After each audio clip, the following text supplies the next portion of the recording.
VP-2. And the engines were groaning, you know, and I knew that the en route altitude was 11,000 feet, as you know, 2,000 feet above the terrain.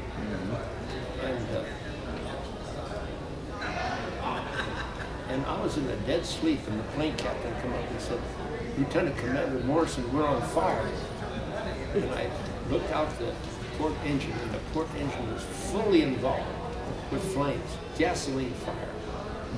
And I looked up in the cockpit, and there was a Lieutenant JG instructor, and he was calling the GCI station that they were on fire, and we had to bail out. And the GCI station said, "We got you on radar, and we'll come out the next morning." And the plane captain went over the wing beam, and he opened the hatch.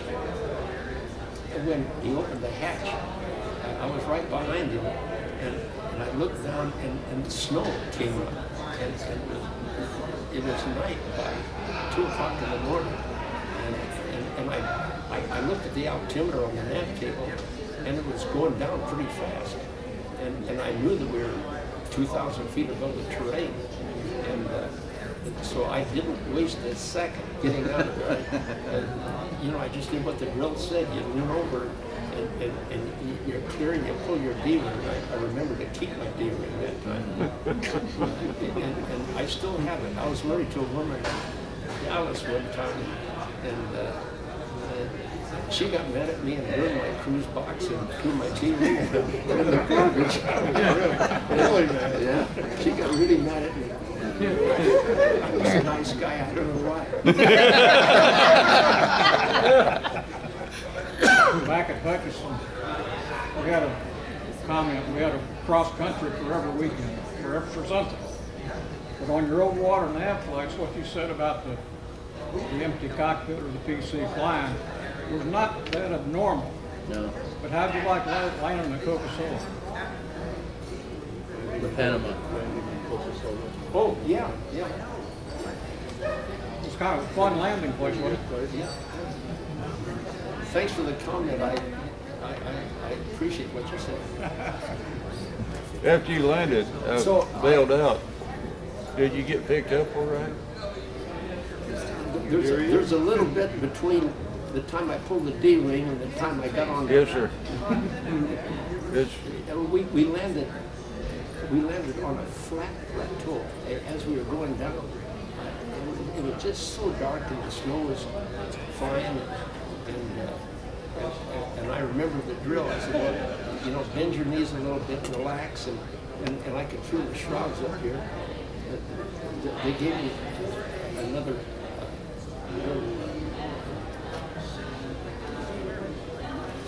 caterpillar. They gave me a caterpillar. It's the caterpillar makes the silk, and the silk makes the parachute.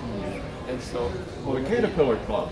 Yeah, I'm a member. Right. Yeah, you bailed out, you joined the Caterpillar Club. Yeah. So you get a caterpillar with red eyes for fire.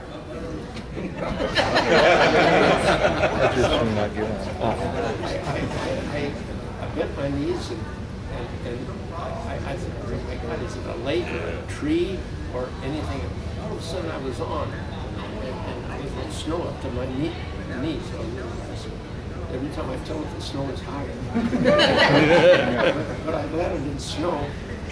With these Marine boondockers, it was really an easy. And then the first thing I had to do was to take a pee. You didn't do that on the way down?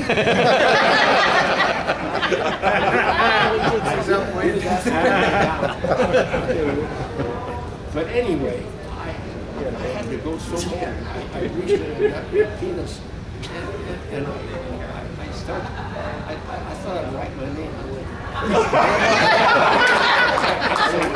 started running his name. I wrote my whole last name and I had enough to dot the I.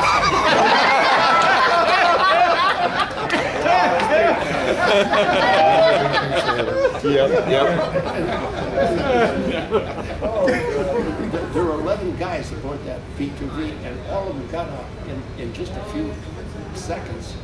And on the way down, I heard and saw this P2V crash up against a granite mountain, not far from where we were, because the closest town was Grants, New Mexico. Grants, New This Mexico. was over whereabouts did you land? What part of the country? Arizona, northern Oh, Arizona. in the snow in Arizona? Oh, that's New Mexico, I think. Yes. Grants. It is. Grants, New Mexico. But anyway, the closest FAA station was there at Grants. And the next morning, we had a nighttime survival. I went to the Stead Air Force Base survival thing at the Air Force Base up in Reno, Nevada, Stead Air Force Base. And before we had our tour up in Kodiak, because we would go up around Alaska there. Incidentally, one of the things I remember them saying in that survival school, never eat the liver of a polar bear. And I raised my hand and they said, Sergeant, I've got a 38 with me. How am I going to kill a polar bear and eat the liver? And he didn't have an answer for that. The liver of a polar bear's got so much vitamins in it that make it sick. So that's one of the things I learned about survival in cold weather. Never eat the liver of a polar bear. So remember that. So we had a nighttime cold weather survival. And we had 11 aboard. And one guy broke his leg. We did it first aid, and we were able to stay warm enough with the parachutes like they showed us. And the next morning, the two forest rangers came up in a truck, and the GCI station had us located, and we hailed them, and we got aboard this truck, and he said, would you like to see the wreck of your airplane? So we said, yeah. So he took us to where the wreck of the airplane was, and you know, I had my greens in the after station.